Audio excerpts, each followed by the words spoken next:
Inorix Hôtel sont heureux de vous présenter le Digital JT.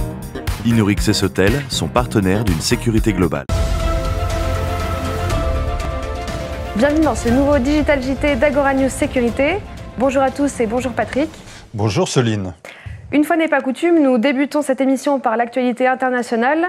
Vous allez nous parler d'un événement majeur, je crois, Patrick. Oui, tout à fait. C'est même l'événement de l'année, voire celui des 5 dernières années sur le plan économique. Racontez-nous cela, Patrick. Alors, le groupe britannique G4S, un des leaders mondiaux de la sécurité, vient de conclure un accord pour être acheté par Allied Universal, le numéro 1 américain de la surveillance humaine. Cette opération, qui n'a vraiment aucun équivalent dans l'histoire de la profession, est une illustration éclatante vraiment de la mondialisation de la sécurité privée. Et quel sera le profil de ce futur géant ? Alors, il emploiera pas moins de 750 000 salariés et aura un chiffre d'affaires de 18 milliards de dollars. À titre de comparaison, Securitas pèse 13 milliards de dollars. Le montant de la transaction est de 3,8 milliards de livres, c'est-à-dire à peu près l'équivalent de 4,1 milliards d'euros. Une somme rondelette. Comment est-on arrivé à cet accord ? Alors, cela s'est conclu très rapidement, c'est le moins qu'on puisse dire. Rappelez-vous que nous avions évoqué dans notre dernier JT la possibilité qu'Allied Universal fasse une offre sur G4S. Le groupe britannique était en effet la cible d'une OPA hostile de la part du Canadien GardaWorld et il fallait donc faire très vite. Très bien, et quel est l'intérêt de créer un tel mastodonte ? Alors, les synergies, Céline. Allied Universal est uniquement présent en Amérique du Nord, alors que G4S est actif dans 85 pays, dont l'Asie, l'Afrique et l'Europe. De plus, les deux groupes proposent à peu près le même type de prestations. L'ambition est donc de gérer des contrats à l'échelle de la planète pour des très grands comptes. Quand cette opération devrait-elle être finalisée ? Alors, au premier trimestre 2021. Le groupe aurait déjà eu le feu vert des autorités américaines de la concurrence.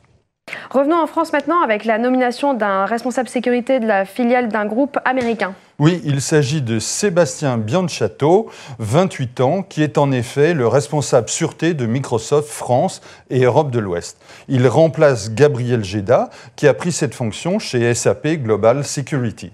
Quelles sont ses attributions ? Alors, il a en charge la sûreté physique de 22 sites du groupe dans 4 pays. À signaler une particularité, il s'agit d'un poste externalisé. Sébastien Bianciato est en effet consultant rattaché à Pinkerton, une filiale de Securitas. Je crois que vous avez une bien triste nouvelle à nous annoncer. Oui, c'est le décès de Serge Marie, le fondateur du fameux guide Facilities de couleur rouge, comme tout le monde le connaît. Il a débuté dans la presse en 1974 et n'a jamais quitté cette profession. Il a créé divers journaux professionnels comme Montre Magazine ou Arseg Info avant de lancer le guide Facilities qui traite de 22 secteurs d'activité liés aux services généraux et aux achats hors production. Signalons qu'il était un participant assidu aux soirées d'Agora. Passons à l'actualité des entreprises. Je pense que vous allez encore nous dévoiler quelques acquisitions. Eh bien non, pas cette fois-ci justement. Mais cela ne devrait pas tarder car je sais que plusieurs entreprises de sécurité sont en train de finaliser des opérations de croissance externe, notamment dans la sécurité électronique ou anti-incendie. Elles estiment que c'est le moment de saisir les bonnes opportunités en ce temps de crise. Alors, de quoi allez-vous nous parler ? Alors, d'un procès qui concerne une affaire ultra sensible. Mais encore. Alors, la protection des locaux de Charlie Hebdo par des agents armés de la société LPN suite à l'attentat meurtrier dont a été victime le journal satirique. Et quel est le problème ? Alors, le contrat de 3 ans, signé en 2016, a été rompu quelques mois après, car des articles sont sortis dans la presse en violation d'une obligation de confidentialité. LPN demandait près de 4 millions d'euros de dommages et intérêts, représentant les échéances du contrat jusqu'à février 2021.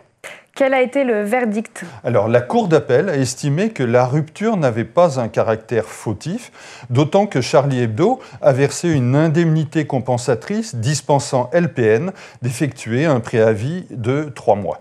Moralité, les clauses de confidentialité doivent être toujours respectées, surtout pour un dossier aussi emblématique que celui-ci. Nous en venons à la vie des organisations professionnelles. Alors, tout d'abord, le rapprochement des deux syndicats de la formation en sécurité, l'UNAFOS et le FPS, est sur la bonne voie. Nous avions évoqué ce sujet dans le précédent JT. Tout cela se concrétise. Il y a une échéance ? Alors oui, maintenant c'est le 1er juin prochain. Les deux entités se sont mis d'accord sur le choix du président de la future entité. En l'occurrence, il s'agit d'une femme, Corinne Pruvot, qui est directrice des compétences chez Securitas France. Une dernière information ?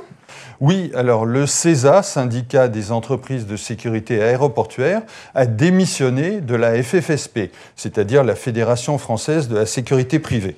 Et pour quelle raison ? Il semble que les discussions du CESA avec le GES, qui n'est pas membre de la fédération, aient abouti à cette décision. Les deux organisations professionnelles sont en effet engagées dans d'importantes négociations salariales. Le CESA affirme que son appartenance à la FFSP poserait des problèmes au GES, d'où cette démission. Patrick, nous terminons donc ce Digital JT sur ce curieux épisode. Nous vous donnons rendez-vous très prochainement pour un autre numéro et nous vous souhaitons de très belles fêtes de fin d'année malgré ce contexte pour le moins morose de crise sanitaire. Au revoir à tous, au revoir Patrick. Au revoir Soline. Inorix et Sotel sont heureux de vous présenter le Digital JT. Inorix et Sotel sont partenaires d'une sécurité globale.